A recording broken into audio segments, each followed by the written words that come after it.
রোববার সকাল 10টার দিকে কারণ বাজারে সড়ক অবরোধ করেন মালয়েশিয়া যেতে না পারা আন্দোলনকারীরা। ভিসা সহ সংশ্লিষ্ট সব কাগজপত্র থাকার পরও মালয়েশিয়া যেতে না পারায় 5 দফা দাবিতে বিক্ষোভ করেন তারা।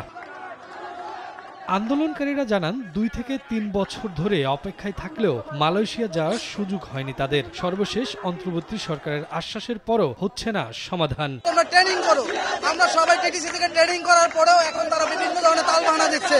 এই আমাদের ট্রেনিং এর সার্টিফিকেট। বিগত 2 বছরের ভুক্তভোগী 18,000 কর্মী এখানে উপস্থিত আছি। প্রায় 6 লক্ষ টাকা দিয়ে আমরা বাড়ি ঘর সারা 6 লাখ টাকা দিছি, বুয়েসেল থেকে মেসেজ দিছে 70,000 টাকা দিয়ে নেব। তারপরে বলতেছে 1,62,000 টাকা। তারপরে আমাদেরকে রিটার্ন মানা করতেছে।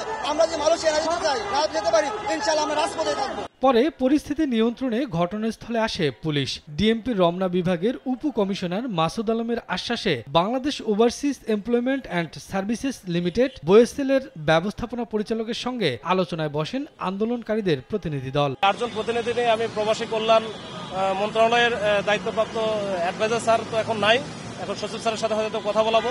আমি নিজে নিয়ে যাচ্ছি, নিয়ে গিয়ে কথা বলায় তারপরে দেখি আমরা আলোচনার টেবিলের মাধ্যমে এটা আমরা সমাধান করতে পারি কিনা চেষ্টা করবো আমরা। আলোচনা শেষে সন্তোষ প্রকাশ করেন আন্দোলনকারীরা। আন্দোলন না করে নিয়ম মেনে মালয়েশিয়া যাওয়ার প্রক্রিয়া সম্পন্ন করবেন বলে জানান তারা। আমরা স্থগিত করতেছি মানে আন্দোলনটা বা আমরা যে নিউজটা পেতে আসছিলাম আপাতত আলহামদুলিল্লাহ এটা খুশি। বোয়েসেলের ব্যবস্থাপনা পরিচালক বলেন 2 অক্টোবর থেকে শুরু হবে ইন্টারভিউ। সব প্রক্রিয়া শেষে নভেম্বরের মধ্যেই মালয়েশিয়া পাঠানো হবে 500 জনকে। আমরা আশা করছি যে আমাদের প্রথম দিকের ফ্লাইট হয়তো আগামী নভেম্বরের প্রথম দিকে তারা যাবে, সবকিছু ঠিকঠাক থাকলে। এই কমিশন থেকে 500 ডিমান্ড আমাদের হাতে আসছে এবং এখন পর্যায়ক্রমে আসতে থাকবে। বোয়েসেল ছাড়া অন্য কোনো মাধ্যমে টাকা লেনদেন না করার আহ্বানও জানান তিনি।